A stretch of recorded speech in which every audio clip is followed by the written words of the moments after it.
It's 5:30.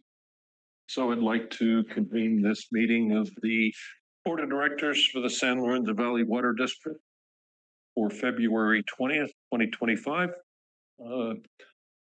Jen, would you take the roll, please? President Smalley? Here. Vice President Lane? Here. Director Hill? Here. Director Largate? Here. Director Fultz?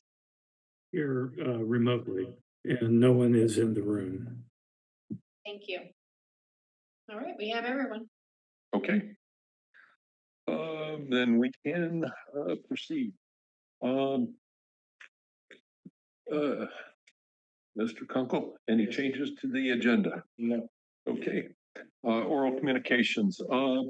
We have nobody in the room from the general public. Is anybody from the general public who is online want to make a comment about any items that are on the closed session?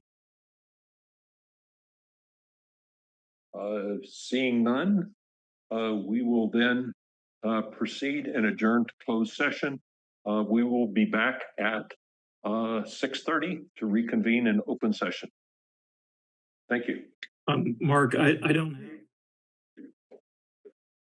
I have 6:30, so I'd like to reconvene this meeting of the Board of Directors for the San Lorenzo Valley Water District for February 20th, 2025.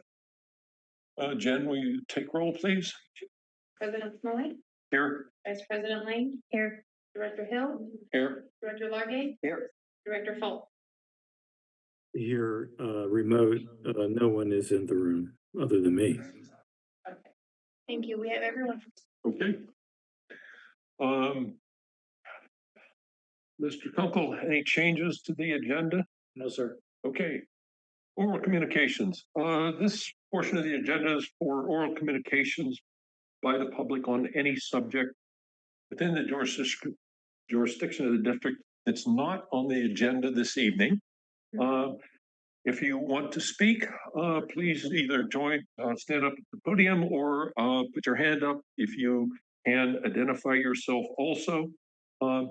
Limiting presentations to no more than 3 minutes. Do we have anybody here who wishes to speak? I see 2 hands up here. Okay, please, yes. Okay. My name, what do you want to know? If you could use the podium, please. Okay. Thank you. Okay. Hi, my name's Paula, and I live in San Lorenzo Park, which is off of Sylvan, 8 miles north of town. And I'm here because I want to talk about the Echo Lane, very dilapidated redwood tanks that are slated to be replaced. They leak. Last week, one of them had overflowed. Water ran down Sylvan. It washed a bunch of gravel all over Sylvan, which is a public maintained road, but they don't come out and fix it. It's just damage on top of damage on top of damage. I would like to know, I know there's polycarbonate tanks that are up on Echo Lane, 2 of them that are gonna replace the redwood tanks when they come down. And then those will be replaced by a bolted steel tank. Is that correct? Okay. That's what I've been told. Okay. I'm wondering when this is going to happen because the redwood tanks, there's 3 up there. One's completely empty because it leaks too badly. The other 2 are half full. My concern and my neighbors, is this job going to get, or a part of the job going to get done before the next fire season, or are we going to be sitting up there with not a whole lot of water in a fire event? What else? There's 2 tanks on the site that distribute the weight. Those are going to be replaced by 1 large steel tank. How does that one huge amount of weight get distributed when there's 2 that are taking care of that weight? Okay.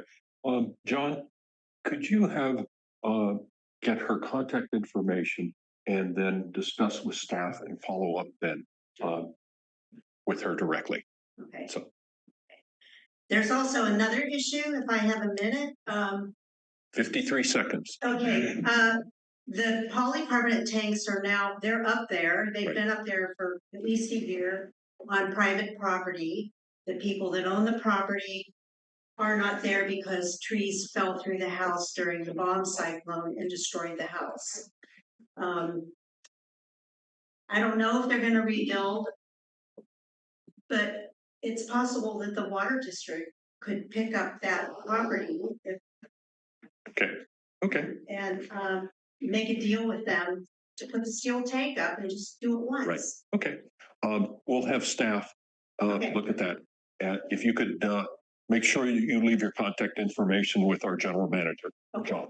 Okay, thank you. Somebody else wants to speak?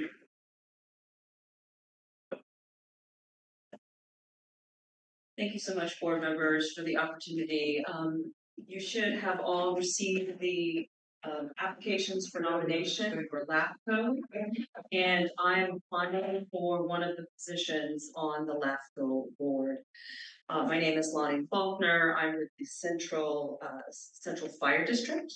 And you should have also received an email that I sent to you separately from that, describing some of my experience. I have a pretty broad and very pretty broad and nuanced extensive experience in agriculture, health, medicine, scientific research, transportation, governance. So I have quite a bit of experience to bring to the table. As well, I have a master's and a bachelor's from UC Davis. Part of my background is in research. So I've written research papers, I've done research in the professional world, and certainly have research not just in reading papers, but also in helping to develop research papers. Some of my passions, having grown up in an agricultural community and engaging agriculture as well as aquaculture. So I'm really passionate about protecting our open space, protecting our agricultural lands, protecting our waters. 30 years ago or more, when I was dealing in my own world of education and science, I said, you know, water's going to be like gold. So we really have to protect water into the future. People didn't even think about water back then because it seemed abundant.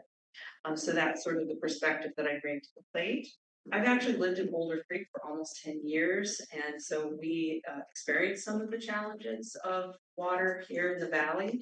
I know things have changed a lot, and there's been a lot of changes since then. At that time, it was a German company that owned the water rights, so things have changed.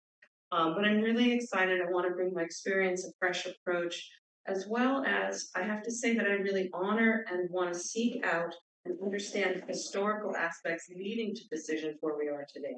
I think it's really important to both respect and understand how we've come to where we are, as well as looking forward and where we want to be in the future. So that's the kind of perspective that I bring to the plate. I wanted to let you see who I am in person, get to hear from me, and then if you have any questions for me, I would be happy and honored to address those questions. Okay, Lonnie, thank you for coming to the meeting and for your interest in LAFCO. When we see the nominations coming in front of us,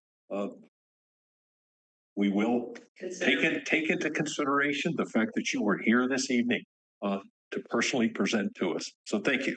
Thank you so much. And it is due March 26th. And I apologize if you have no questions. I'm going to run off to another board meeting in Boulder Creek. Thank you. Thank you so Yes. much. Thank you so much. Okay. I do see two members of the public who are online and wish to speak. Jim Mosier.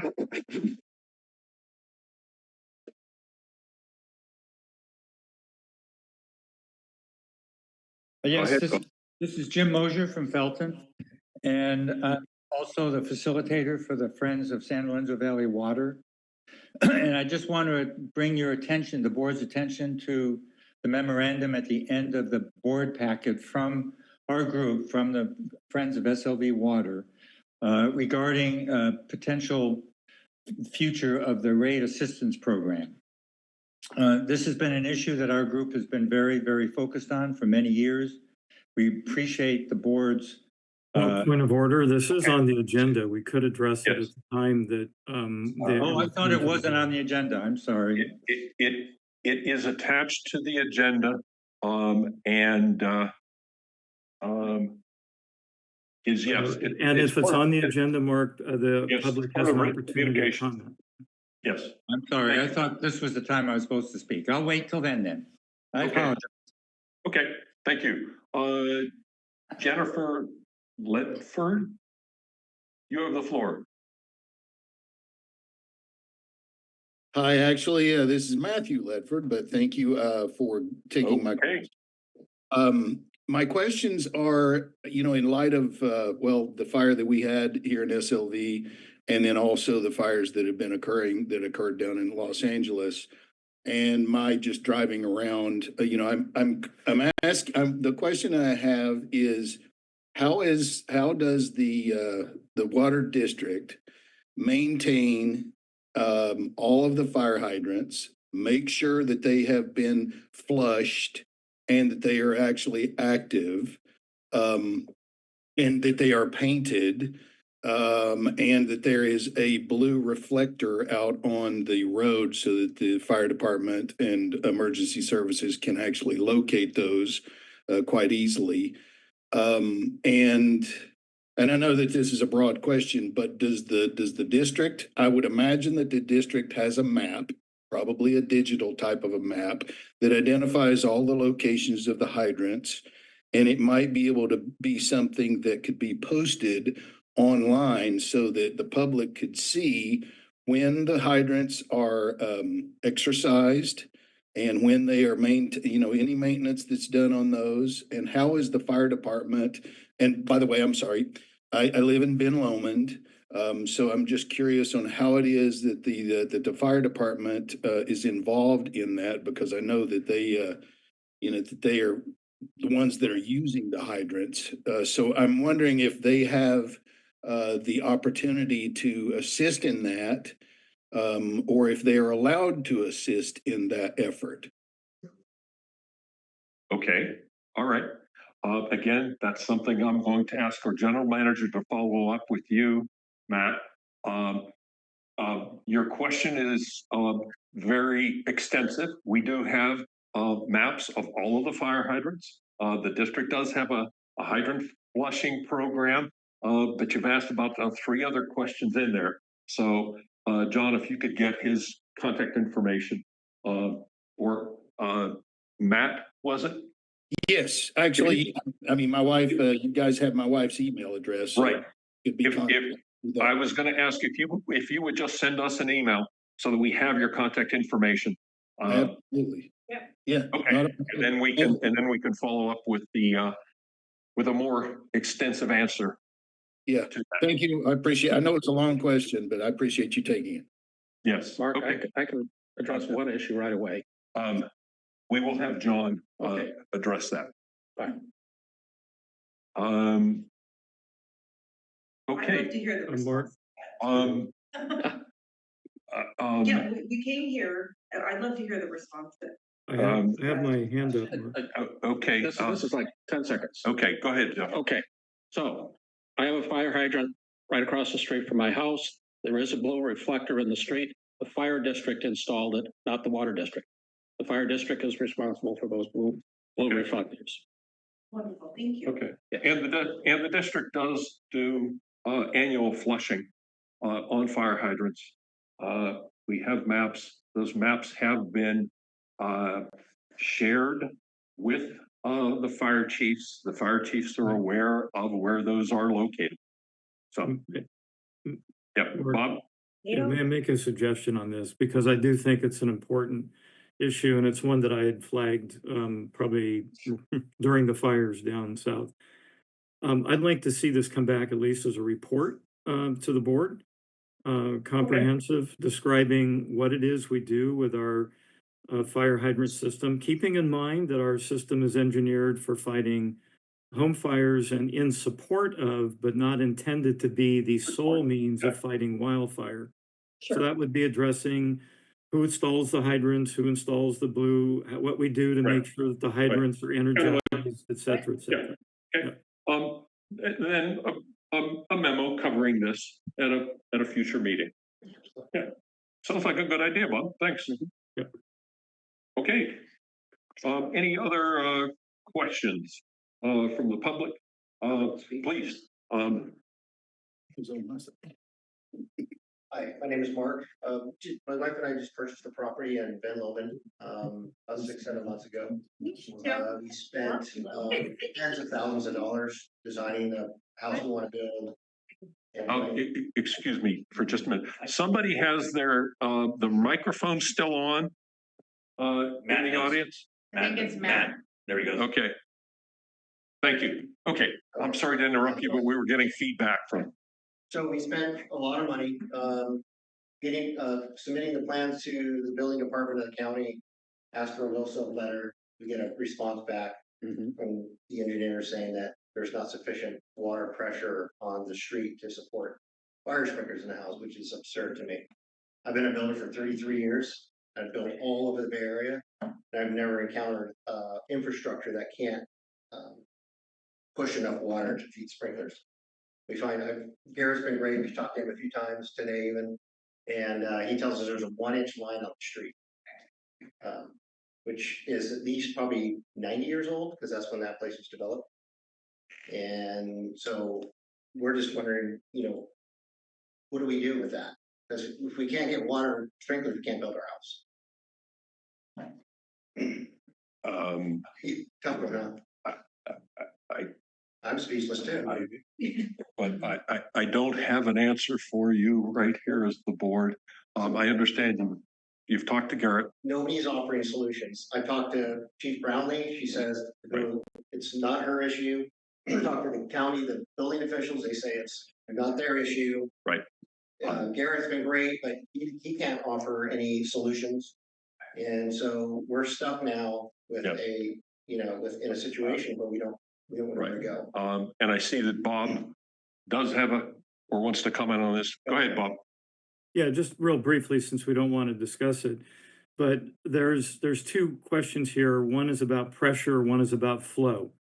And I think what we need to do is clarify which one is the issue.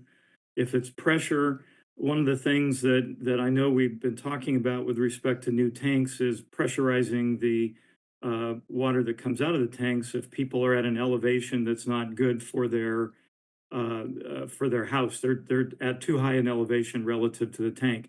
If it's flow, that would require probably new pipes. And we would have to look at where that is relative to the priority that's been put in place in the CIP. Hate to give you a bad answer like that. I know this is not an issue you've probably faced, but that is sort of where we would go in trying to address this. So it's definitely a flow issue, right? Because it's a 1-inch pipe. And it's simple math, right? A 1-inch meter can't have a 1-inch pipe pushing that. Right.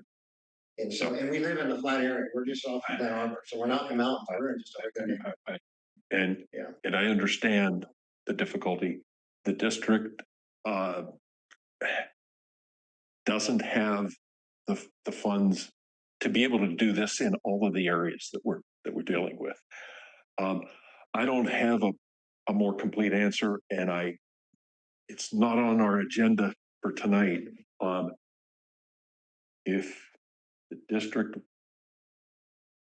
if you want to discuss this further with the engineering staff, based on what Bob is saying. Let's come tonight. Right. Here's the path, right? It's either I can't build my house or I hire an attorney to sue the district for not having the proper infrastructure. Right. And then I file a complaint with the Attorney General. Okay. In California, because infrastructure is like PG&E. If I build a house, PG&E comes in and they give me the infrastructure. Right. And let me discuss this further with staff. Okay. And somebody other than the engineering staff will get back to you. Yeah, because he's been great, but he's just an engineer.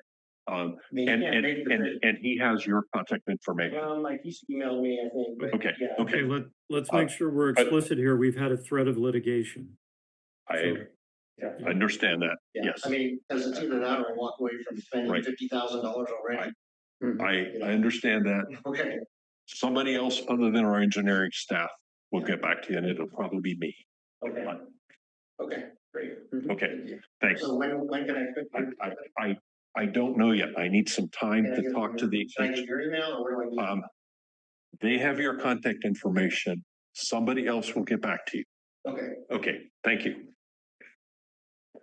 Okay, Oh, I have a question. please, go ahead. So to just piggyback off, some of his questions, I'm just curious in general. I understand you guys don't have enough funds, but how do you pick and choose? Because one street over from us recently had a water main upgrade, but not ours, Hermosa in that moment, but not our, so I'm wondering, how did they get a new water main? I'm just trying to figure out, am I gonna wait 5 years, 10 years? I don't, Well, you don't seem to know anything, so maybe someone else does. then maybe somebody else will Yeah. have to get back to you. Okay, thank you. No, I don't have an answer Well, that for was you. my question. Okay. The district is in the midst of a long-term capital upgrade program. We've been replacing pipes all over the district for the last several years. Off the top of our heads, we don't know if your street and your street are next on the list, way down the list. We don't know off the top of our heads because it's a fairly extensive program. And there are also, it's neighborhood. So there may be 2 or 3 streets in a neighborhood that we're working on.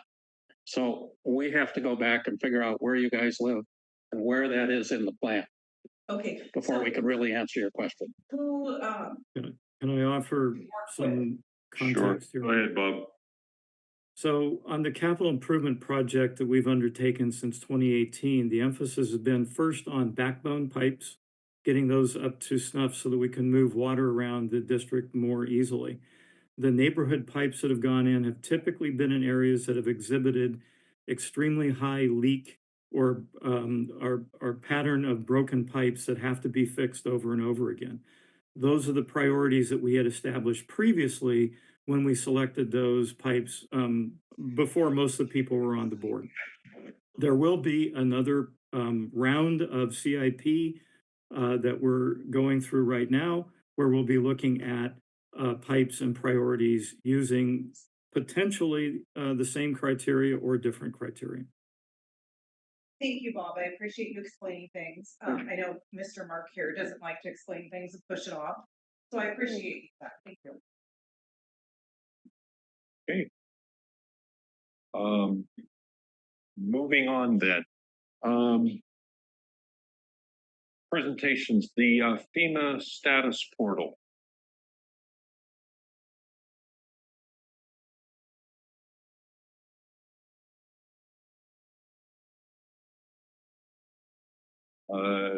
Sorry, who's? Oh, right there. Okay.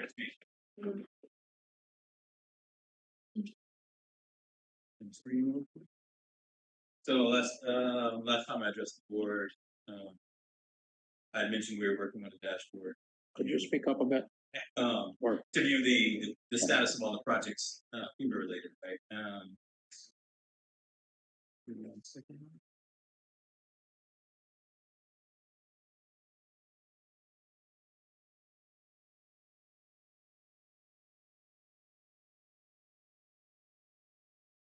But that's large enough for everyone to see. I know we had to move the screen last time, but so here's what we've been working on. So all of the current FEMA projects you have in house. I briefly demonstrated this for the Budget Finance Committee the other day. So this is our executive dashboard, our main page. May need to get closer to it. So what we have here is all the disasters that San Lorenzo Valley Water District has been affected by, as well as all the PWs, project worksheets that FEMA has formulated for you guys to fix everything that was damaged. So you may have gotten an email already for access to this. We sent out probably yesterday, I believe. Yeah. So if you had trouble accessing it, let me know. We can look into that. But here you can see we have the status of all the projects currently, but we have a couple of filters on here we can drill down and see a little more detail. We've gotten a little additional feedback from members of the district on like what they'd like to see and what would display better for them. But it's just for example here, if we take our first disaster 4301, which is the storms from 2017, you can see it filters it down, and you can see status of all those projects, as well as the cost share allocations, and how that breaks down. And then below down here, we can see a little further breakdown of the numbers. So, but if you want to actually like see a little more in detail, you can right click on one of these. Yeah. Drill down. Could I interrupt just real quick? Yeah. So is this the email that was sent to board members to access this? Guess it was not safe, so I didn't open it. Yeah, that's it. Okay, That's the one great. for us. Yes. The antivirus phishing thing told me not to open it. Yeah. So- But you're legit. Yeah, it's in a Microsoft Power BI application. So. Okay, great. Thank you. Just wanted to make sure I wasn't going to blow anything up. Thanks for asking, Brian, because I deleted the email because I didn't think it was legit. Right? Yeah, I didn't. Yeah. Probably should have given you I all just got that out of my trash. That would have been good. You got to give a warning before you send the link if you're going to do that. Fair enough. I'll get a resend to you guys. And you will delete it. Let me know. Just send it to all of us. Okay. Sounds good. Yes. I'll get a resend.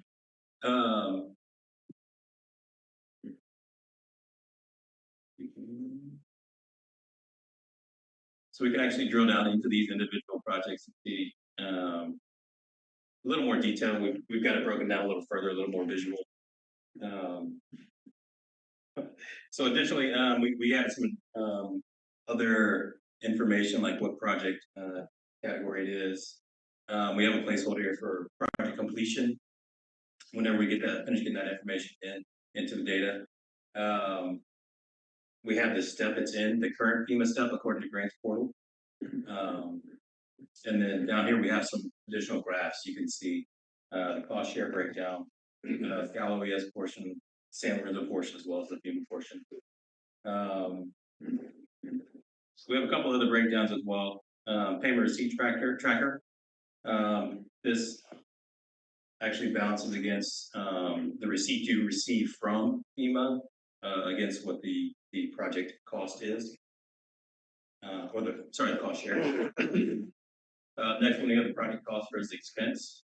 So this is what the project budget is versus what invoices you've had come in. And then expense details. So these are breakdowns of force account labor, which would be in-house labor, equipment, materials, and then outside contracted invoices. So you can see kind of how that breaks down and where you're spending the money at. So we may have some additional upgrades to this, so forthcoming as well as we get additional feedback from staff or you guys as the board. What else you'd like to see on this? It was more driven as a financial dashboard, but we're trying to incorporate a couple of the things staff can use for their benefit. So we just added this recently for some other feedback that you had given us. We did the previous presentation on FEMA steps. So it's kind of a quick reference where you can see kind of where it is in the process in relation to what we have as a status. So if you have any questions on this, let me know. But I think this is pretty straightforward. It's really down and dirty, not meant to be a very in-depth explanation, I guess. So additionally, we have the expense detail. Expense detail tab here.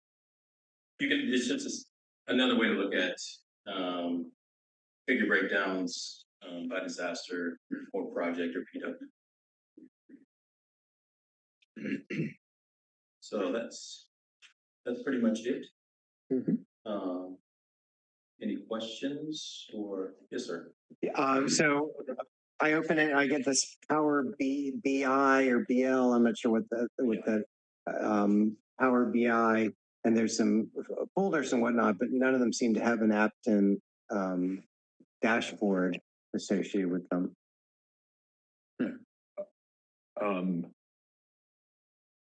If this is a technology issue, Yeah. Support maybe- offline. Work that out offline. But for what has been presented to us here this evening, what questions do we have on what we're seeing so far? Okay, yeah. Jeff? So I saw this at the Budget Finance Committee meeting, and frankly, we had a couple of suggestions for him, which I believe he's already incorporated. Okay. And this is light years ahead of where we've been in terms of looking at where we are with FEMA. Right. And so I think we really should start using it. Okay. And then we'll find things that need to be done to it, I'm sure. But I think it's good enough to start using as is. Okay. All right. Alina? I'm still stuck trying to get logged in, but I am excited when I'll be able to look at it. I mean, I really like how everything was laid out, what you're presenting here, and how everything is organized. So I think it'll be a really useful tool. Okay. Yeah, it was our intention for you guys to have some kind of reference to where things are. We're still working out on how often we'll update it. Every couple weeks or so, we'll go in and Okay. But as we get payments from FEMA or Cal OES, we'll update it instantly. But as far as like status updates, we'll probably be for now. Okay. Brian? I don't have any comments. I look forward to being able to access it. Yeah, Okay. I'll work on getting All right. Bob? Yeah, thanks. I'm a big believer in dashboards and that sort of thing for being able to do project tracking. My question though about this, was this custom created for us, or is this a template that you all use for your clients in general? So this is actually a custom for San Lorenzo Valley. We have another iteration that's very similar, but this one was built specifically for the district. Yes. How much of the funds that the 380,000 or so went towards building this? Very minimal. Good. Yeah, So- this is part of our scope to provide to you guys as part of the original contract. Yes. Right. So what I see here, and I've talked about this in the past, I see a lot of process, but I don't understand what the results are.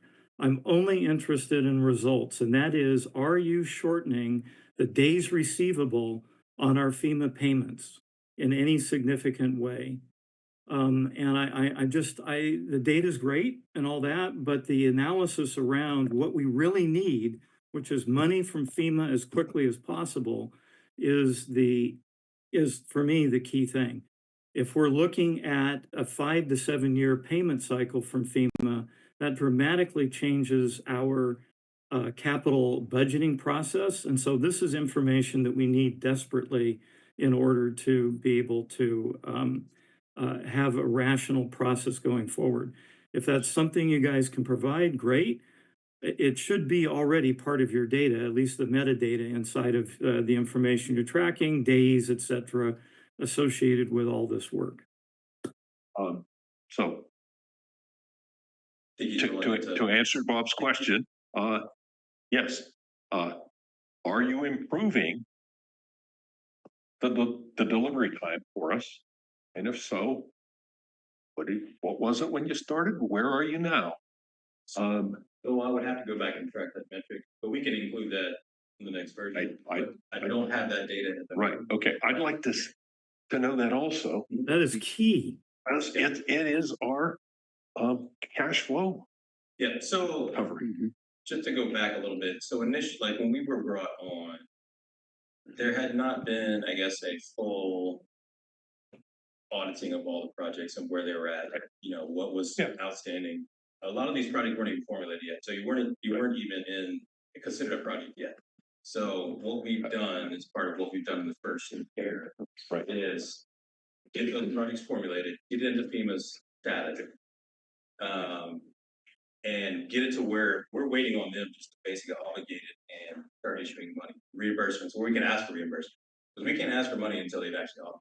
Right. And we understand you've helped us a lot in getting organized in this, but we still want to know, where are we payment time frames. I have one more question before we break in this, Mark, if I may. Okay, sure, Bob. Go Um, ahead. So is the information that's underlying this and this website something that the district could take on? It's for managing itself going forward with, appropriate staff training to be able to use it. Currently it is housed in our internal databases where we're pulling this information from and under our licensing for Power BI. Well, I understand. I've been a BI user in the past, but what I'm trying to do is figure out, is this something that could be transferred to the district as part of us taking a larger role in that, should we decide to do that? Certainly the data is yours, so we can turn it over. Yep. And, okay. And also the custom work that you did programming this, which since it's been done custom for us, should be our intellectual We property, paid for it. correct? Correct, yes. Okay, Great. thank you. Okay, all right. And I do have a question, but it's not necessarily for you, but for staff. Who besides Heather uses this? No idea. Okay, I'd like to know that also.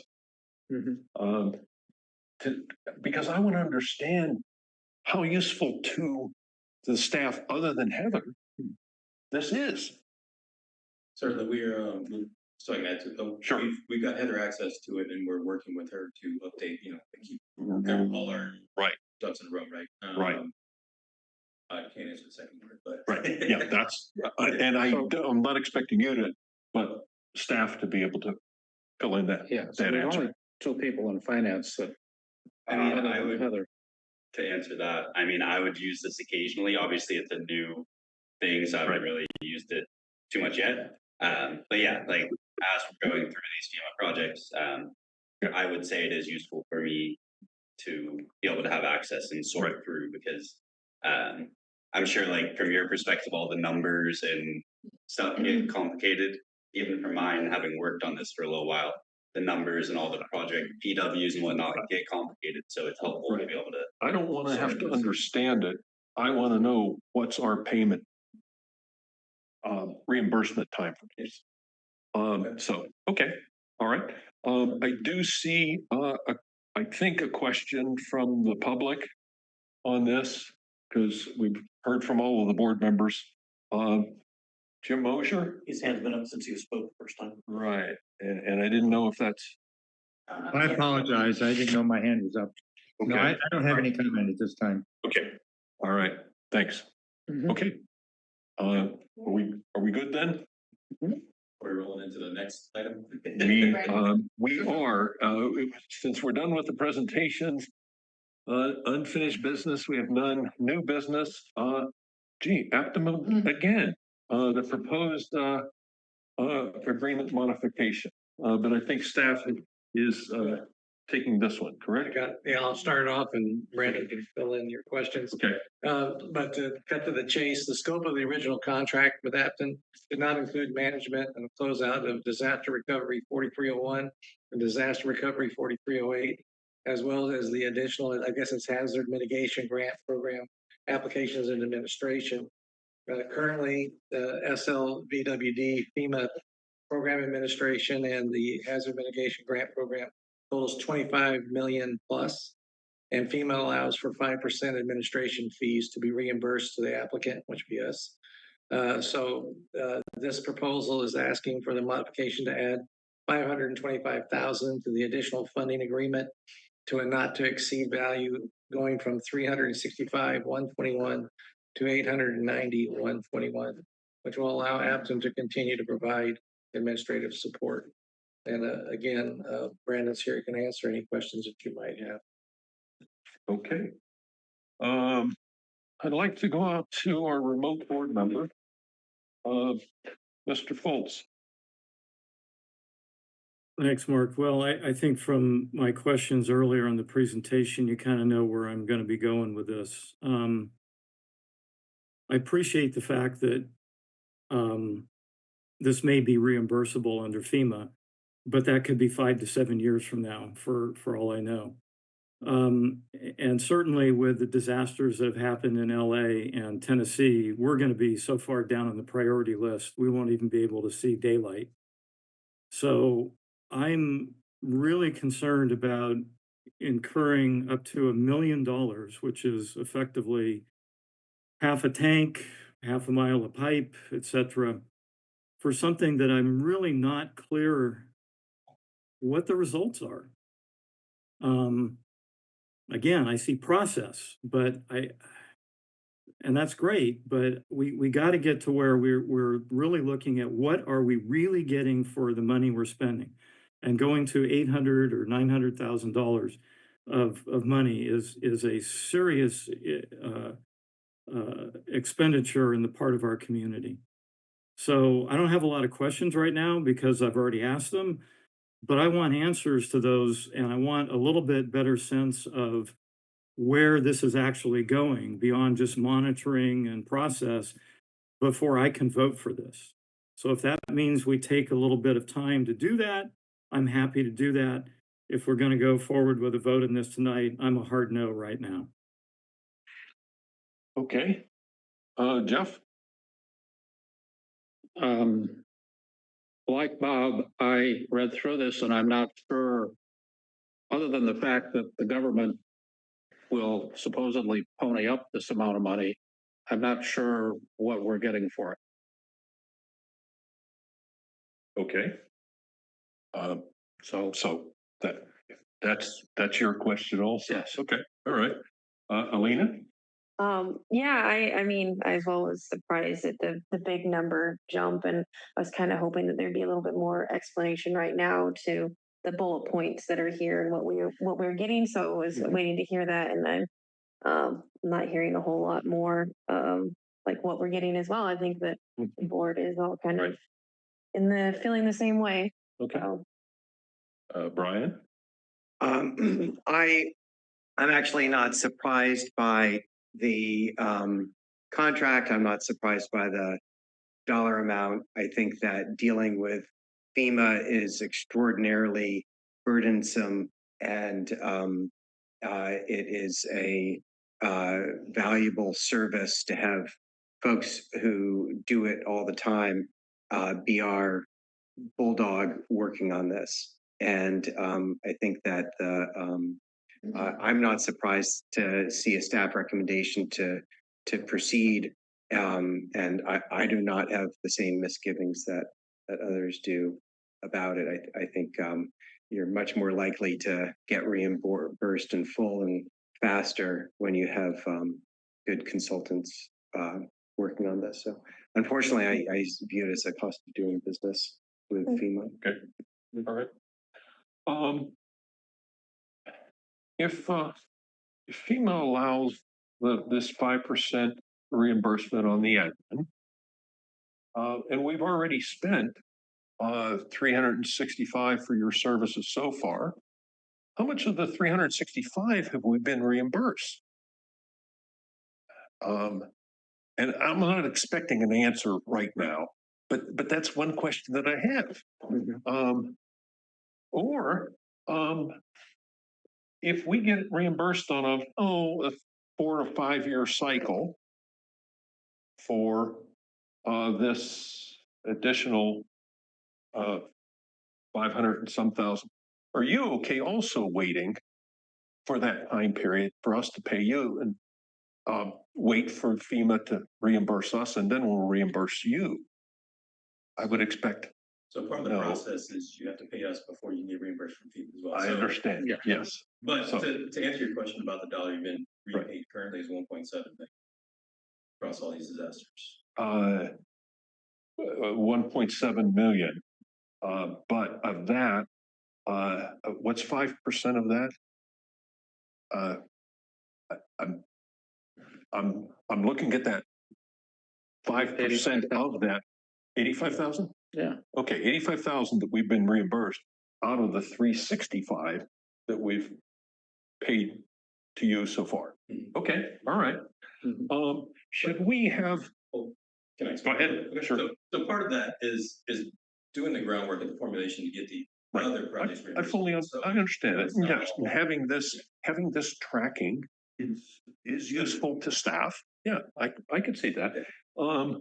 But, following on along the lines of one of Bob's questions earlier, and to our general manager, should we have in-house staff doing this instead? I'm not expecting an answer right now, but, I can look into that for you, Okay. but, yeah. In my opinion, it's it's such a specific, skill set that finding that person that could do it Mhm. and do it here, Mhm. I think might be extremely difficult. Okay, You might be able to find maybe another vendor, but I don't think you could do, if you did an in-house person, it'd have to be very, very specialized. And like I say, I just don't think we would have the ability to, okay, you're not gonna get them on board just like that. okay, okay. Well, then if not in-house, are there other services like this? Yes, there are other Okay. vendors who would offer that, yes. Okay, I'd like to. So can I make another comment here, Mark? Sure. Yeah. I think the issue I have is that I read through this and it said that we'd previously contracted with you for, I don't know, 300 and some $1,000. And now it looked like there was going to be more money available. So you wanted that too. I'd like to see, like, here's what you bought and here's how much of it's been used. You know, here's what we've done for that. And here's, you know, is this next year's budget for this, or is this additional projects, or what are we getting, Right. you know, on an ongoing basis for this money? Is this just an extension of what we've been doing, or is there other things Right. happening? It's not clear. And You know, maybe this is next year's Right. budget for this. I don't know, but So it's this not is an clear. extension of, our current contract goes till October 25th of 25. I'm sorry. Our current contract goes to October 25th Okay. of this year. Okay. So this is a continuation of what we've been doing, but we've been asked to Okay. assist with other. Okay. So So the write-up isn't clear Right. as to what the additional $500,000 is for. And it's entirely possible that's entirely Right. reasonable, and I don't dispute that it might be, you know, reasonable and all of that, but it's not clear looking at it. You know, there's no like two side-by-side lists or a chart or something that. Yeah. Okay. So you get my picture? And Yeah. Sean, I don't know that we're going to make a motion on this evening. I'm not getting the feel. Unless Brian, you were wanting to do No, that. I don't need to push this. Okay. If this, I expected Mark? this. So Sorry, Go ahead, Mark, Bob. I had one other quick question, and that is, or comment perhaps. So if this 500,000 is expected to be spent by the end of the contract, then are we looking at a $1 million VIG every 2 years going forward until we're done? So it's not just this 500,000, it could be another $1.5 million or $2.5 million, depending on how long it takes for us to get Yeah. FEMA money, which is why days receivable is so critical as well. Right. So this is a not to exceed, is not necessarily what we're going to spend. Mhm. So I spoke with John. We talked about it. Like we came to the board, so we wouldn't have to keep coming back to the board. And anyway, Right.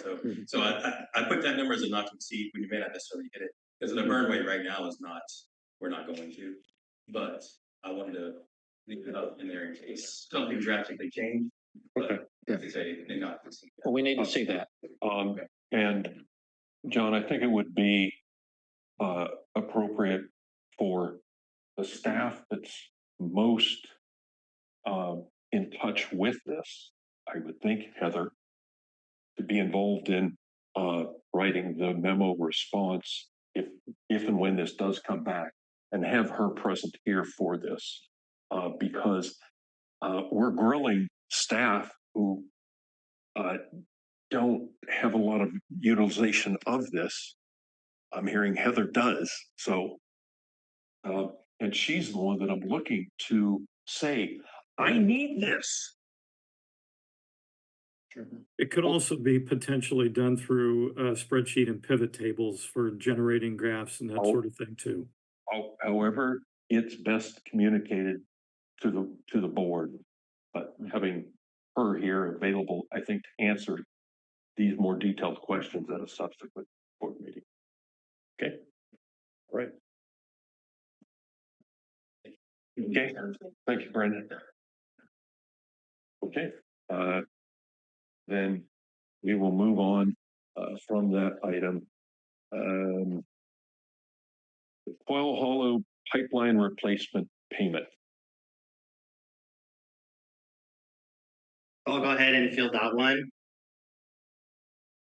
So the district's Fall Hollow pipeline replacement project was awarded to Granite Rock in October of 2021.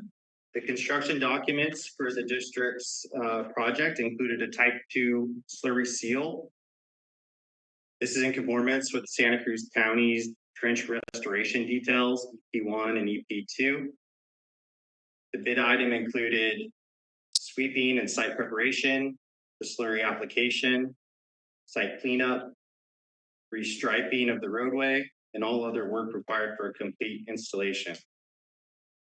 The district was notified in September of 2021 that the Coal Hollow Road was added to the county's Measure D resurfacing scope.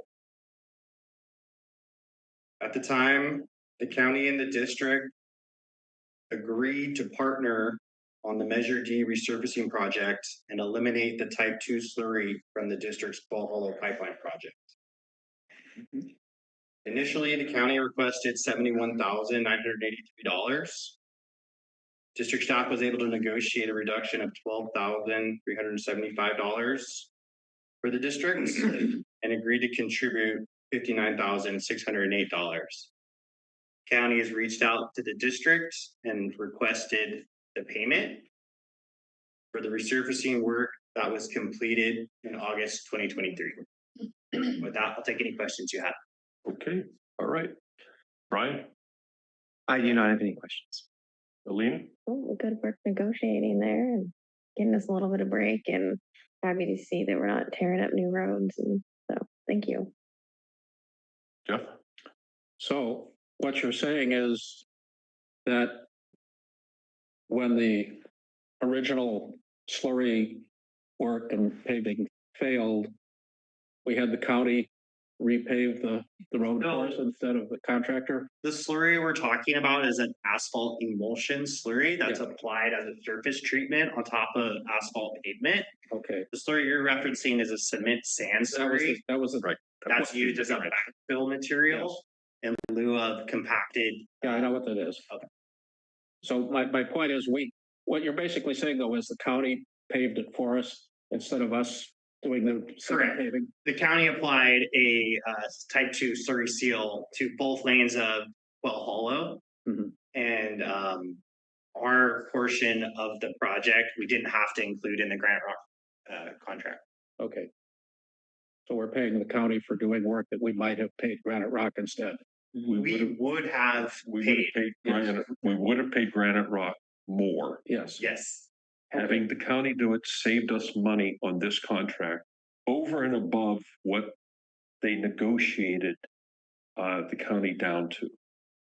So yeah, the contractor gave us a credit much larger than this 59,000 on their original bid, because we realized that the county was coming into this area. The county would put on this slurry seal. We don't have to have our contractor do the paving. We saved money. Correct. Yes. So that's how we got to this point. I don't have any other question on it. Bob, do you have any questions on this one? I did, but Garrett had answered the question completely. I really thank you, Garrett, for doing such a great job on explaining that. I did have one comment I wanted to make, though. Mark, is now the right time or later? If it's on this item, yeah. sure. Yeah. So I've expressed in the past my concern about the San Lorenzo Valley Water District doing paving projects on roads that haven't been maintained by the county for decades. And that we really need to enter into a real partnership with the county of Santa Cruz to make sure that appropriate allocations of costs for maintenance of pavement is being done. I think this is a great example of exactly what we need to be doing with the county. I hope we can continue doing it. I hope we can engage in conversations with them on a proactive basis as we're putting together our CIP so that we understand where they're going with their paving and maybe make adjustments to our CIP if the things are more optional in order to take advantage of the fact that the county may be doing paving in a particular area so that we minimize the overall cost to our community. So excellent work on the part of staff and look forward to more of this going forward. So any questions from the public on this item? I see none in the room. I see none online. Then I move that the board directs the interim general manager to pay the County of Santa Cruz Community Development and Infrastructure 2023 pavement management project invoice in an amount not to exceed $59,608. Second. Okay. Jen? President Smolley, Yes. Vice President Lang, Yes. Director Hill, Yes. Director Largay, Yes. Director Foltz. Yes. All right, passes unanimously. Okay, moving on then. Moving on, Peavine raw water pipeline replacement service. I'll go ahead and take Sure. this one. Okay. So as part of the district's CIP projects, we are looking to replace the Peavine raw water line that was damaged in the 2020 CZU fire. District has already completed hazardous tree removal. And the next step is to complete the survey of the existing conditions. Once we have the survey complete, it is our intent to design the new pipeline in-house so that we can go into construction as soon as possible. Staff advertised a bid for the survey of the Peavine raw water line. We had a mandatory pre-bid meeting because it's a very challenging survey with steep slopes adjacent to the trail. We have asked for a boundary survey because there's concerns that portions of the existing alignment are on neighboring parcels. So that's included in the survey. We're going to get a drone fly through to help us with the contours that are not able to be shot with the total station. We were able to get 3 bids. Those are presented in the memo, the table. The apparent low bidder is Sandus for a bid of $44,230. The proposed timeline is 4 weeks, which was the fastest time we could get the survey completed of all the bids. We have previous experience with Sandus surveying. They completed the surveying for the Altavia pipeline replacement project, the 2021 CIP project, which included Ormond Road, Hermosa Avenue, Juanita Woods, Fanny Drive, and the Blue Ridge Tank.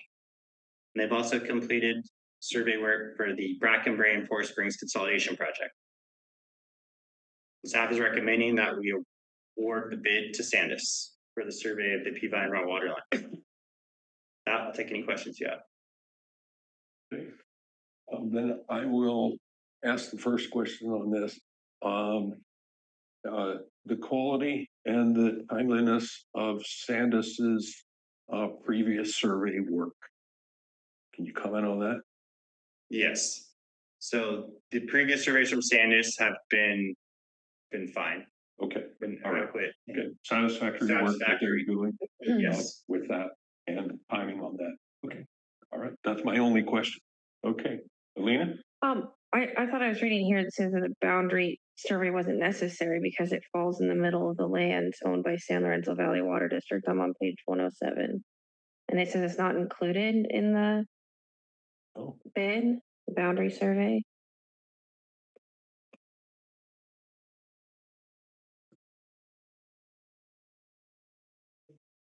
I do see that. It was my understanding that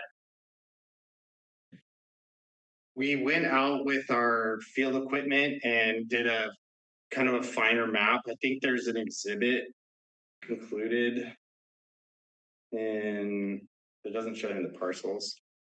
So we initially, my understanding was that there was some consideration that the pipeline would be on neighboring parcels. I thought I saw it in one of the other proposals too, but it's, Yeah, I think it's in I the read a 2L lot. one, I read but a it doesn't have the parcels shown. Yeah. So I guess it's like not. And it includes a boundary survey too, standard boundary survey. That appears to be an issue that staff will need to resolve before we can award this. Okay. Okay. I guess my other question is, was it the Townsend? They said that LiDAR would really be appropriate for this, and Sandus was saying they may utilize it. Can you speak to like why they're kind of having conflicting thoughts on that? I would like a LiDAR survey because I don't think they're going to be able to get a good corridor on the trail without it. Okay. So. Yeah, and so that I don't think that is also included in the quote. It says they may utilize LiDAR aerial survey techniques if deemed appropriate for scope and site features. Aerial LiDAR survey will be supplemented with conventional survey for survey under trees. Well, if they can get it done without LiDAR, maybe they don't, but that's, I think the technology is, leave it to them, but Alina's question on the boundary survey, yeah. Yeah, I think staff should take this back. But I want to see if there are other questions. Sure. In addition to the one that Alina's bringing up. You have anything else? Not at this time. Okay, all right. Brian? I don't have any questions. Okay. Jeff? Bob? Yes, sorry, I was so focused on the Sandus proposal. Did the second supplier, were they affirmative on LiDAR and boundary survey? Because if they are, for a $4,000 difference, I don't want to delay 2 weeks. They are. Okay. They are, I'm So sorry. the boundary survey and resolution is task 1.2. The task fee is $8,894. And let's see. Sorry, They didn't want it to LiDAR. the towel was 7 weeks and $48,000. Did that 48,000 include the LiDAR and boundary survey? It does include the boundary survey. I'm looking for the LiDAR. It says the use of aerial LiDAR was considered but ruled out due to the size and specificity of the project alignment, as well as the quality and reliability needed from the surface data for the pipeline design. Okay, so if you want a LiDAR, then we probably do need to send it back. The difference on number 3 is significant. Yeah. Well, I want to ask the question here. Are we trying to specify means and methods to the surveying contractor? And I don't feel that we need to. If I'm not looking at the table right now, but who is number 2? Then if their timing meets what we need for a $4,000 difference, I agree with Bob's thought of let's have them do the work. Because I think what I'm hearing, Garrett, is, well, yeah, I'd like to have LiDAR because I don't think we're gonna, if they can do the survey, because they've walked the ground, right? Correct. They've walked it. They've been out there. We can do this. Okay. Is my thought on it. Yeah, staff takes no exception to that approach. I have one other, I have one other Okay. question Go too. ahead, Bob. On the bench that was referred to in the cover memo, you know, there was a bench there that was cut in previously. Did the Civilian Corps, Conservation Corps do something more to create a better bench? Because remember, we walked it a couple months ago or so, and there were still areas that hadn't had a bench cut in yet. No additional work has been performed since our walk. Okay, so the bench that's there is basically the bench that was there prior to the fire even, and so they haven't really done any new bench work to cut in a bench all the way on the path. Correct. The only work they've done was so they could access for the tree removal. Yeah, and by the way, the trail was really stellar. If you guys haven't had a chance to walk it, it's a nice hike. Okay, well, I think we should move forward with the second bid. Was it Tool or Tool? Correct. Yeah, I would agree with you on that, Mark. Let's do that. I am just trying to find one thing. I feel like they in the Townsend, they said that they were not quoting to tie in to the datum, which I thought was very odd because you would have to do that for any type of GIS project, and I was trying to find that, but I'm just not seeing that. I can't find it again.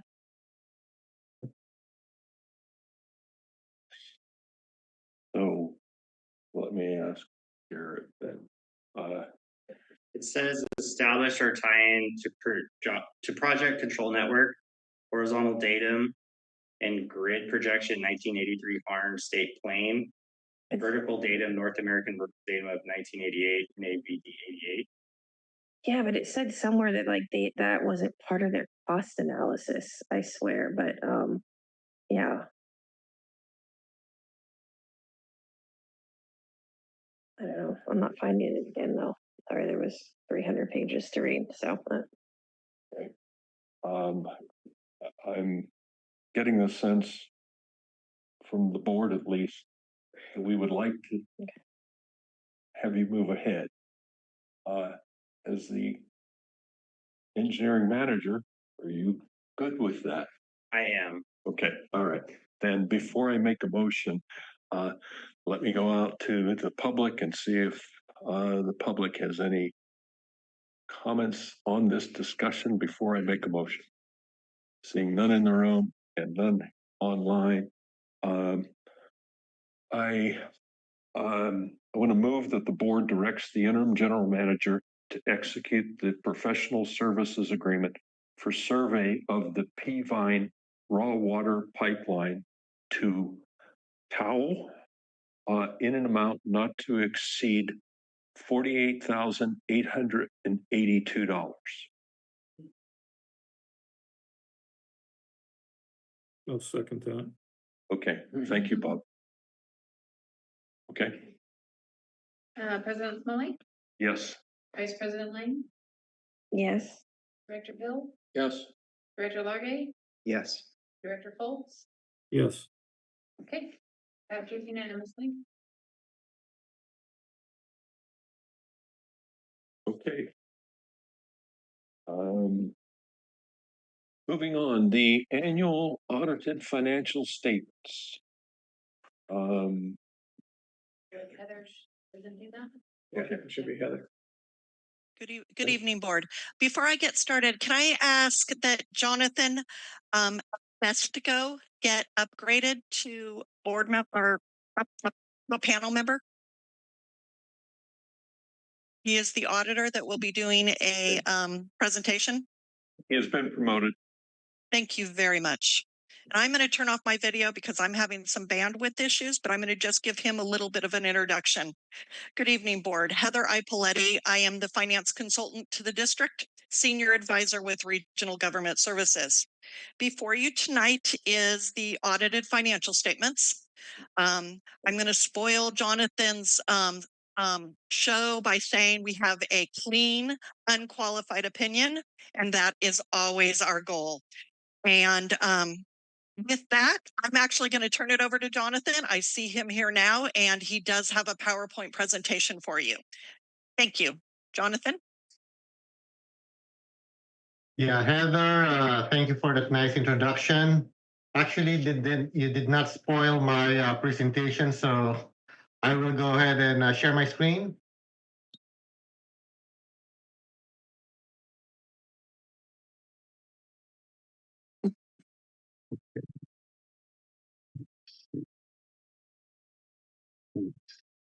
Hold on here.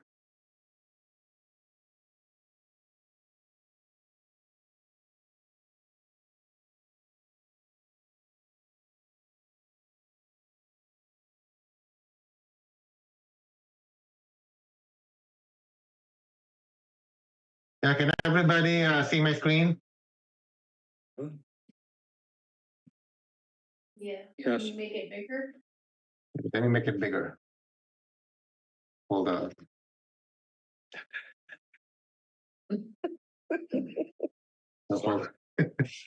Let me change my screen, okay? Hold on. I think he's only got, he hasn't gone full screen on his. Okay. I think I have 4 screens, that's why. Yes.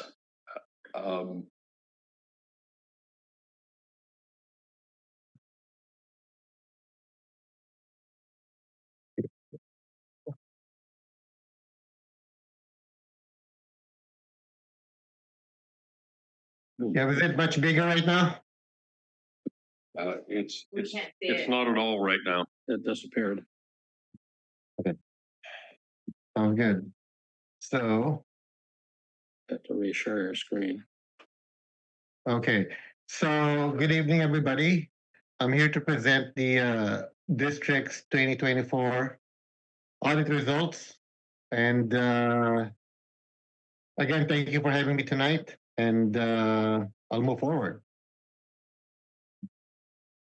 So, professional guidance, we follow Hold on, Jonathan. Yeah. Board, can you see? I am not able to see his presentation. Can you see it? No. Okay, I can.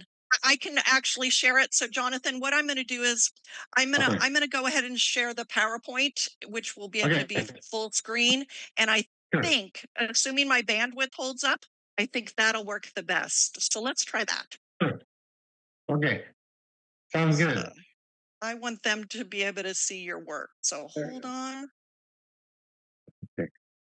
And it should go from the beginning. There you go. May I assume that everybody can see that now? We can. Oh, never. Yeah, no, I see. Where? The beginning? Better? Blank. I can't see it. It's black. You're kidding. No, we're not kidding you. We wouldn't get over financial stuff like this. How about that? Is that better? No. No. Do you want to email it to us and we can try to present it from our end? I will do that. Send it to me. Yeah. I will. There it comes.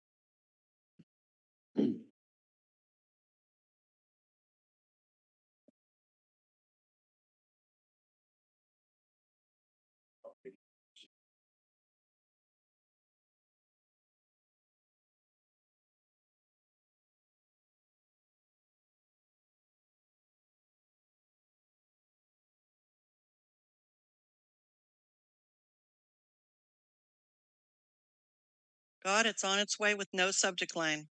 Okay.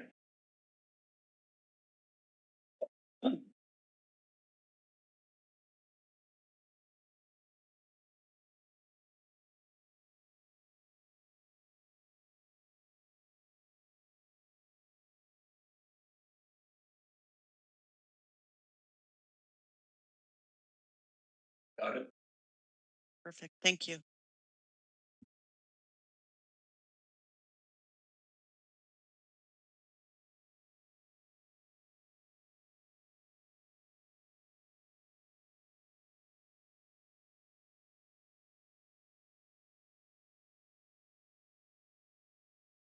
Oh,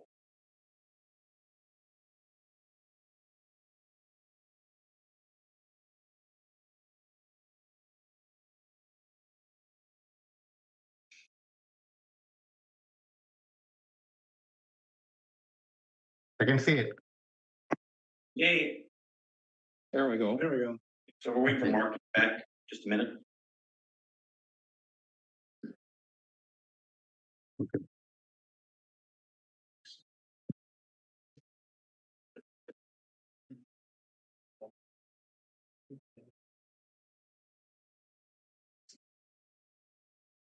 First thing I thought.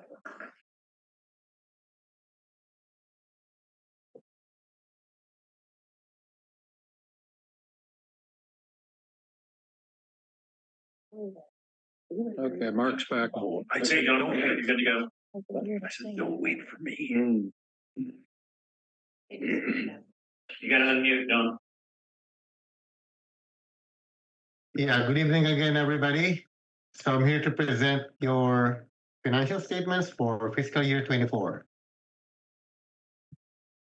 Next page. So as your auditors, we follow the federal and state requirements when we audit your grants, especially your FEMA grant, which will will perform an audit after we issue the 2024 statements. Your AICPA's auditing standards, we follow that as well. And accounting principles, we follow the standards issued by Governmental Accounting Standards Board. Page. Okay, so our audit process is divided into two phases. The first phase, we try to understand your controls, which is the interim field work. We perform a test of your accounting cycle from receipts, from the time that you bill customers up to the time that you receive the monies. Disbursement cycle, which from the time that you receive invoices from vendors up to the time that you pay your customers, which is being deducted in your bank. Payroll cycle as well, we do that testing. And we do test your bank reconciliation statements. And next phase of our field work, we obtain the trial balance from Heather and Rachel. And we audit all your accounts from assets down the line to revenues. Aside from that, we also do consider the risk of fraud when we audit your district. We always keep in mind to have a skeptic mindset, which means that we audit your documents as it ties to your numbers. And also we perform an interview of your board members and key management team. Last week, I had the pleasure of speaking with President Smalley, and I had a great meeting with your interim GM, John Conkel. So I'm happy to say that whatever they told me, it coincides with our testing, which means that we have a clean audit. Okay, so next page. So on page 1 of your audit report, we have issued an unmodified or clean opinion where your financial statements are in accordance with US accepted accounting principles. Next page.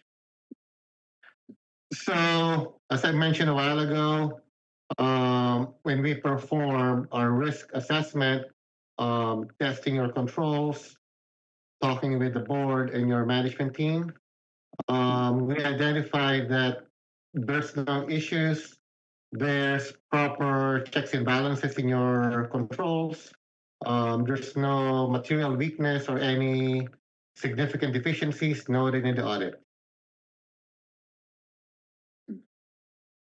So on page 5, this is your net position statements, or in the for-profit world or commercial entities, it's called the balance sheet.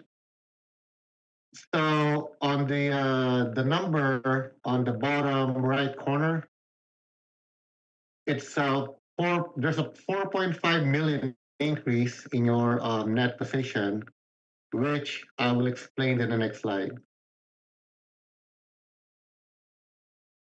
So on page 6, this is your revenues, expense, and changes in net position or income statement in the commercial world. So your total revenues, it increased by $644,000, which can be attributed to your water sales increasing due to the rate increase that took effect in fiscal year 25. Your capital contributions down the fourth line, you have an increase of $1.8 million, which can be attributed to FEMA grants being obligated in the current year. So meaning these are FEMA, so this includes FEMA expenses that was incurred in the prior year and was just recognized revenue since it was just obligated by FEMA in the current year. Okay, so for expenses, can you move back, please? Sorry. Okay, so your overall expense, it increased by $814,000.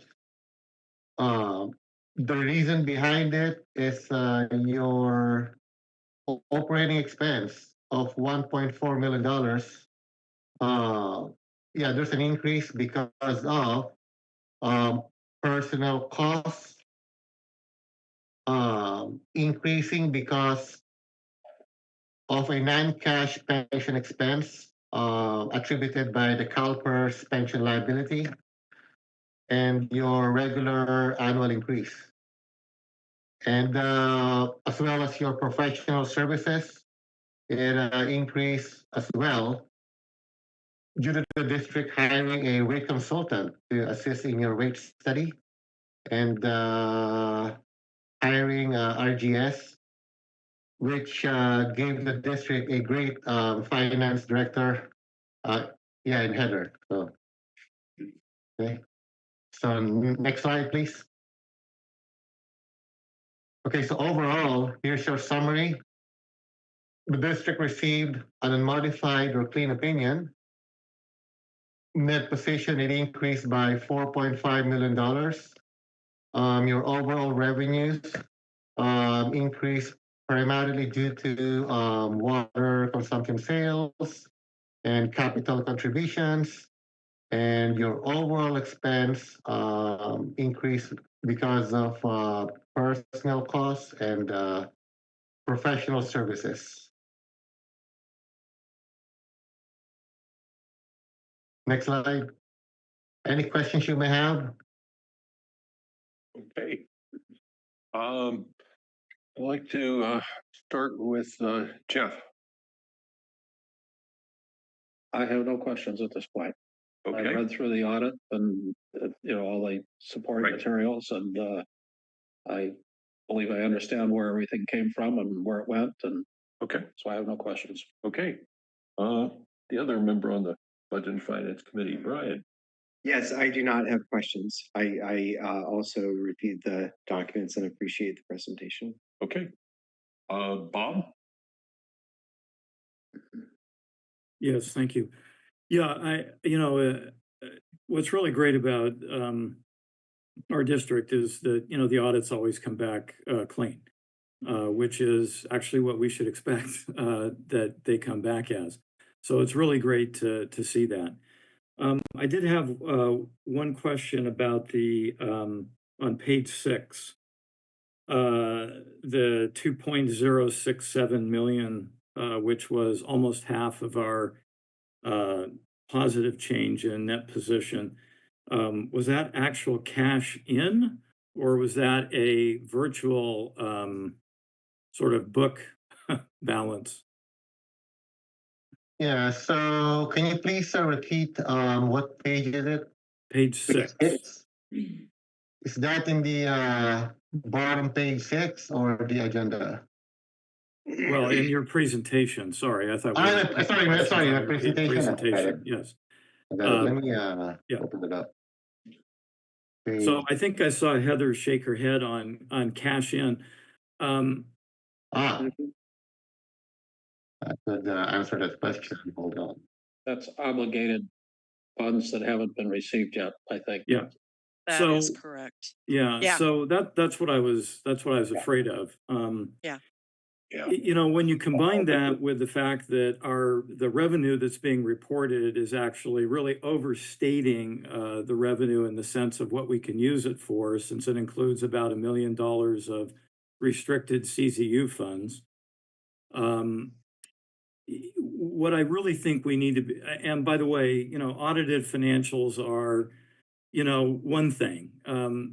We have to do these in order to fulfill statutory requirements, but how they relate to our actual operations is, from my point of view, even more critical because of the fact that we get, clean audits all the time. I think at some point, the budget committee may want to go back through these actual numbers now that we have them and compare them against the forecast that Raftellus put together for our rate increase study to see where we are in these, because at least my cursory reading of these is we're not in a really great place right now. We're way short we're over on expense and we're short on the actual cash that we're expecting to get in, which we can use then for borrowing and other capital projects. Again, no real questions about the nature of the audit, but the implication of it is extremely serious that I don't think we have done a great job on reflecting that. The other question I had was about pensions. Do I interpret the pension statement correctly that our obligation has increased by about $400,000 from last year?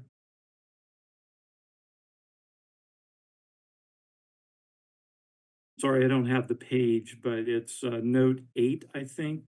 Jonathan, in the presentation, you talked about how the personnel expenses increased significantly, and a lot of that was But pension. this has to do with pension, this has to do with our unfunded pension obligation, which is different from the expense portion of the P&L.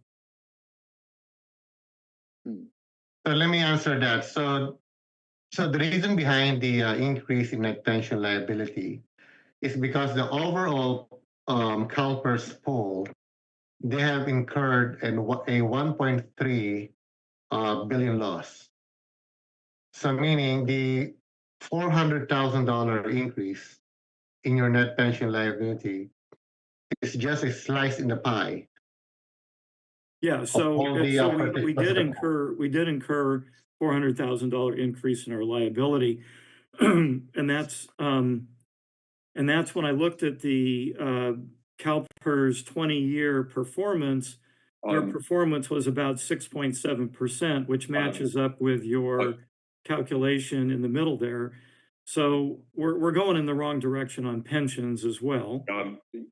I agree with what you're saying, Bob. However, I want to make sure I just understand what we're doing and where it came from. And are we okay with the audit? Yeah, I understand. Not the bigger Raise picture. a question just to make sure I'm understanding what the numbers are, because the numbers are included in the audit. And so Yes. therefore I can ask any question I want about what the numbers are in the audit report, Okay. correct? Mhm. Okay. Focused in on, are we okay with this? Yeah. I'm not okay with going up by $400,000. No, but I understand that the reason for that is due to a Yes. massive loss that CalPERS had Right. in their investment portfolio. Yeah. Not really great news, but we obviously have no control over that. Let's see, I think there was one other question, Heather.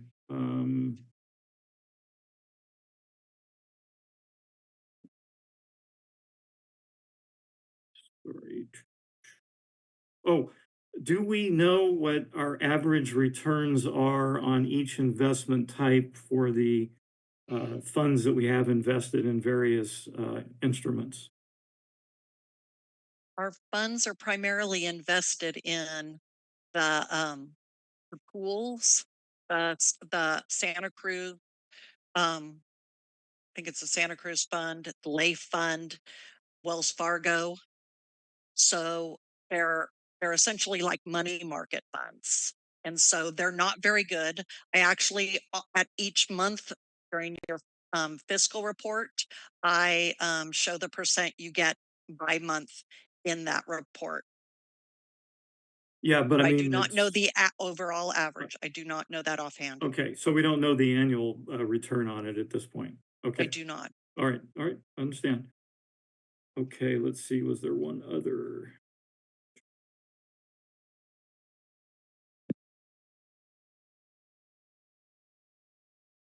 Okay, I think, yeah, you answered the other two questions in separate email. Okay, great. Thanks, Heather. Thank you. Okay. Does anybody from the public have? You didn't go to me. Oh, I'm sorry. It's all right. I'm sorry. Well, I had some questions, since this isn't really my area of expertise, so sorry if they're silly. But on page 182, it talks about our investments, and in the US Treasury note, they're actually going down. Why would that be for investment? US Treasury. It's 182. Yeah, so Director, are you looking at bottom page 23 24. or 24? Let's see, 24. So your question is, if I understand you correctly, are you asking about why did the overall U.S. Treasury bill went down? Yeah. So I should say probably because of the shift on how you move your investments between treasury bills, treasury note, and lay fund. Yeah, may I answer that? The money that is invested in a treasury note is actually unspent bond proceeds. And so they were timed to expire as we needed them for projects. And so they would expire. It would then go into a money market fund held by Wells Fargo. And then once sufficient projects are completed, we then transfer that money, essentially document the unspent bond proceeds as spent and transfer that into our unrestricted Wells Fargo checking account. Okay. That is okay, that explains a lot. And then I really didn't understand, it was the board packet, page 252, but in the packet, I guess it's still part of the same thing, right? Because it stopped doing the bottom pages. I don't really understand what the journal entries are. Are those the typos that were found, or what is that trying to explain there?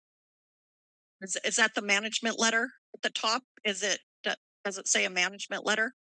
I believe so. Yeah. There's some journal entries that the auditor prepared for us. For instance, the CalPERS accrual and a couple others. And then the second page are entries that I gave to the auditors after I gave them the trial balance. So I was continuing to reconcile our grants receivable, including that FEMA that we talk about, after I gave him the trial balance. So I gave him everything, but then still continued to reconcile grants receivable. And that's where you get those second pages of entries because it was post giving him the trial balance. Those two documents are both just required communication to the board. Okay. Oh, thank you so much. And it looks like this was a lot of work, so I really appreciate it. Thank you. Thank you very much. Going out to the public, does anybody from the public have comment on this? Seeing none, I move that the board approves the district's financial statements for the fiscal year 23-24. I'll second. Roll call vote. Yes, President please. Smalling, Yes. Vice President Lane, Yes. Director Hill, Yes. Director Largay, Yes. Director Foltz. Yes. Okay, that's it. Okay. Thank you. Moving on then, on the consent agenda, does anybody wish to pull anything on the consent agenda? Bob, I see your hand. I see a hand up. Yep. Does that mean? Yes, the Santa Margarita well transfer agreement. Okay. Okay. I also believe that we had a comment, someone from the public interested in talking about this rate assistant program. That's not on the consent agenda. So Oh, excuse me, I got we're still on the confused consent. about Yeah, the end of the separate. packet Yes. being, so that's not So, on consent, that's a separate thing. On the consent agenda, without objections, the board meeting minutes are considered approved. But you wanted to talk about the Santa Margarita groundwater agency agreement, Director Foltz? Yes, and I don't know if anybody else has any questions or concerns about it, but generally when something comes to you for free, I'm just the normal skeptic of, if it's free, it probably ain't free. When I was reading through the document, in terms of the transfer of the wells to us, I was surprised because the JPA formation allowed for the Santa Margarita groundwater agency to own assets, basically acquire and own assets. Through an email exchange with our interim general manager and Tim Carson at Santa Margarita, I was able to at least understand the reasoning behind that. But that led me to the next problem, which is indemnification. So if you look at the indemnification section, the way that it's written, typically in these kinds of things, is the person that's giving you something, it assumes the liability for the condition of that asset when we take it on. And the way that the indemnification is written, actually, we are taking on the liability for that, other than for their willful malfeasance or bad acts, effectively. I have some concerns with that, particularly when dealing with wells, because wells are, wonderful things, but they can also be, have some bad things happen to them too. So again, my personal opinion is the way this should be written is they would assume and they would indemnify us for anything associated with the condition of the well as it's being handed to us. And also their willful acts, malfeasance, and bad actions. Not us taking that on. So I understand that, this might be just the way things are done, but this isn't the way it's done in my world. You don't take on liability for actions that you're not responsible for. Okay. So I would like to send this agreement back, basically, for it to be reworked. Right. Okay. Do any of the other directors have a comment on either the agreement or what Bob is stating here? Oh, no, they covered it very well at the Santa Margarita Groundwater Agency meeting, so I Okay. feel like I have all the information. Okay. All right. And we do, Jeff, any, Brian? I support this agreement. I think it's part of being part of the groundwater agency that each entity manages some of these monitoring wells that are in their Right. geography, and pretty straightforward. Right. Okay, so Bob is concerned that we would take over the wells, and there would be something wrong with them that caused a problem. Right. Do we have the right to inspect and refuse to take over a well if it has a problem? I don't see that that's part of the, It would seem to me that would, the indemnity. we would have the right to Right. say, no, wait a minute, this well is not right, and we're not going to take responsibility for it. Yeah. Well, or just say, hey, they're responsible for they manage the construction of the well, we didn't. I have no problem taking over ownership of it. I just don't want the liability that comes along with it. That's all. It's a big, right. it's very different. So indemnification and liability are things that only occur when bad things happen. But that's what contracts are for. They're not for when good things happen. They're for when bad things happen. Yes. Yes. So I do see that Tim Carson is online, and I'd like to have him address the concern that's being expressed here.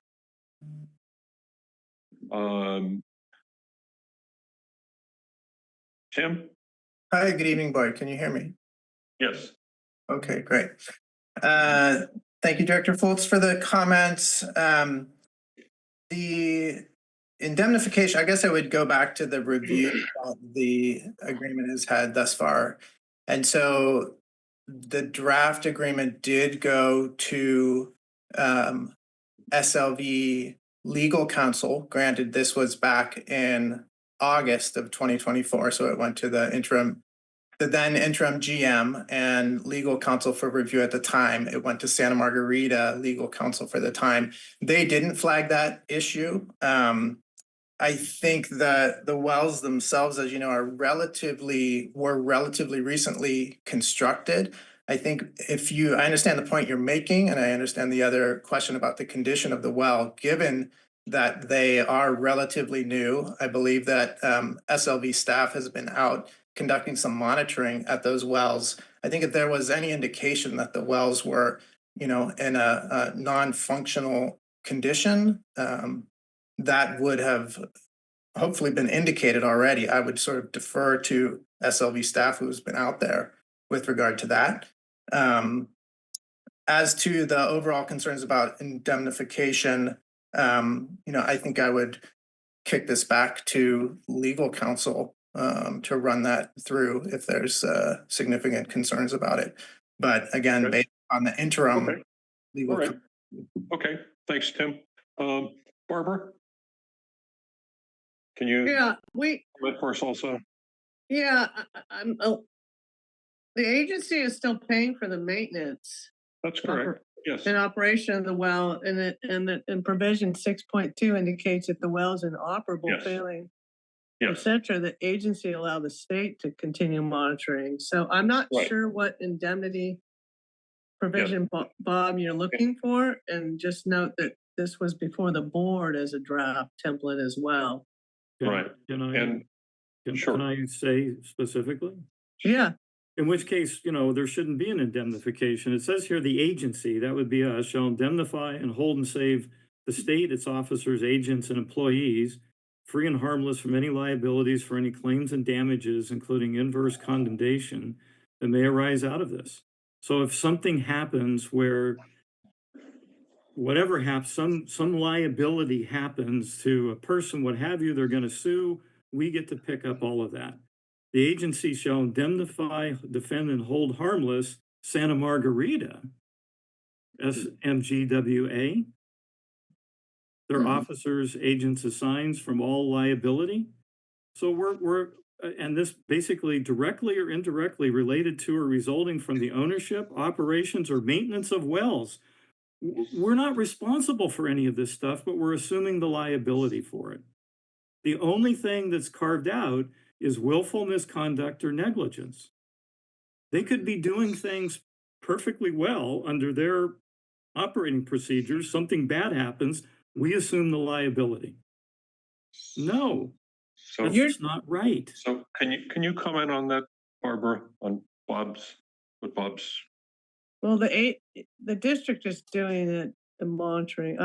No, we're according to what was told to us before, they're doing the monitoring, they're doing the maintenance, all of that, but we assume the indemnification liability. Can I make a distinction? Let me stop there. We as the district are utilizing the wells. We're monitoring, and Jesse, our water quality manager, is with us now. And Jesse has been out to observe these. So, Jesse, could you comment on these wells and our use of them? Yeah, can you guys hear me?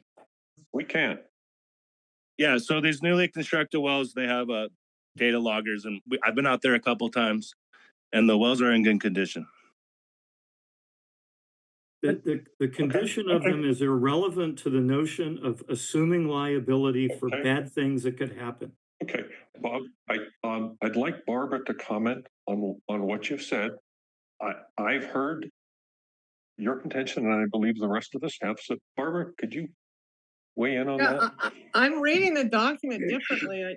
4.2 says that along with the acceptance of the wells, the agency also agrees to accept assignment of the responsibilities. Right.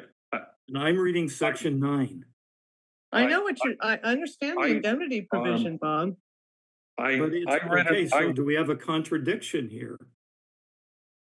Because section 9 is very clear. We assume liability regardless. For anything that Santa Margarita Groundwater Agency does, we assume the liability. But what are they doing? It doesn't really matter. I think we can continue to disagree on this. I would like to make the motion that we approve this agreement and see what the rest of the board feels on this. I would second that. Okay. Yeah. Okay. Okay, President Lloyd? Yes. Vice Point of President order, have we asked the community for comment? I did before, yes. Okay, thank you. Vice President Lane? Yes. Director Foltz? No. Okay, and then Director Largay? Yes. Director Hill? Yes. Active? Okay. Moving on then, district reports, we have none. Written communication. We do have an item in there that was brought up to us before. If it takes a director to pull it to the floor, I would pull it to the floor for comment. Okay. All right. We can comment on that then. Yes. So,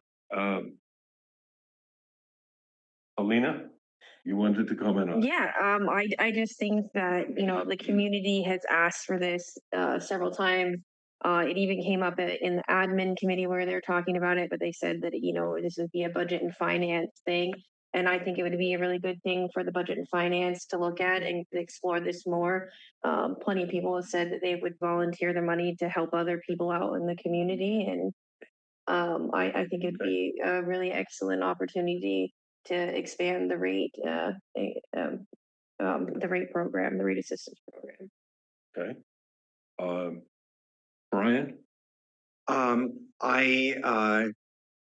I guess my thought on this is that the rate assistance program is broadly popular in my understandings of opinion on this topic.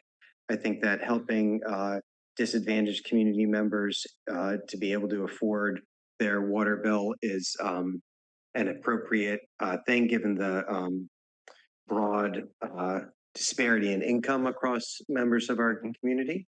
I don't have a strong opinion about the specific strategies outlined in this memorandum. I would forward that to staff as a challenge to solve. But in principle, I support the idea of further investigation and potential expansion of the Great Assistance Program. Jeff? Yeah, so I'm somewhat in the same position that Brian is. There's a lot of good ideas on this, but which ones are practical and which ones aren't, we can't decide here. Right, agreed. And I think this, if it was up to me, I would either create an ad hoc committee to review this and come up with a refinement, or I would assign it to staff to review and come up with a refinement. Okay. So we have a specific proposal. Right. Okay. Bob? Yeah, so I mean, I think it's great that people in the community want to help other folks out. We have a long tradition of doing that in our community, dating back to, you know, the early 80s, when I sort of became more aware of it. Yeah, I think there are really two paths here. One path is to expand the use of non-Prop 218 revenue. I think I said that right, Heather, if she's still on. To expand the rate assistance program, knowing that every dollar you do that with is a dollar less for capital improvement. The issue of the district being involved in a charitable function, even accepting the money, there are serious issues associated with that. That question has been asked before, and unless something has changed in a legal or financial opinion, that was strongly recommended not to do that. I still go back to the fact that the Friends of San Lorenzo Valley Water can set themselves up as a 501c3. It doesn't take that long to do. They could even do a 501c4 to get going right away. Accept donations from people and hand those donations out according to whatever criteria they have. I don't know that we need to spend a lot of time in this relative to trying to come up with something that involves the water district. It's these things, or they could partner with Valley Churches or community, Mountain Community Resources, Community Bridges. There are lots of ways to do this in order to assist people. But I don't know that we're the right avenue for doing that. Okay. All right. Thank you. I think the idea of this proposal is valid. Being assisting low income individuals with their water bills. The thought of where should this go next? My thought was to send this to the admin committee and have the admin committee look at it first, because that's where I think you would get more public input. And I think that that's important to the district to be able to consider. I don't think just giving this to staff saying, here, figure this out. Yeah. I think it should be public and board driven, and then telling staff, here's what the two board members on a committee and committee members have come up with, and then bring it back to the board for here's some aspect of a proposal that we've come The together. admin committee was very enthusiastic about this, but we were told it wasn't our arena, so. I think that that's where send it it to the admin then. should be. Yes. Okay. Put it on the agenda. So I would like staff to have that on a future admin committee agenda. But I'd like first any members of the public that want to weigh in on that. Mr. Mosier.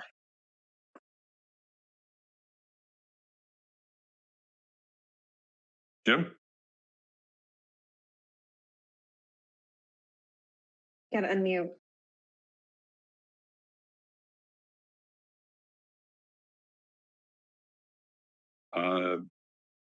Jim Mosier, you have the floor. Can you hear me now? We can now. The unmute button didn't come up to this. Anyway, it's Jim Mosier from Felton. I just want to say I appreciate the board's discussion of this, and from the standpoint of the Friends of San Lorenzo Valley Water, we defer to you on how this should go in terms of the next steps. We just would like the district to consider this and discuss it. We don't have we have some proposals that need a further discussion, and we look forward to having that with staff and the board and in the committees. Thank you. Okay, all right. I don't feel that we need to take a motion on this. Add it to an admin agenda then. Okay, all right. With that then, I believe we can adjourn. Okay, thank you. Thank you. Thank you. Thank you, CTP. Good night. Good night.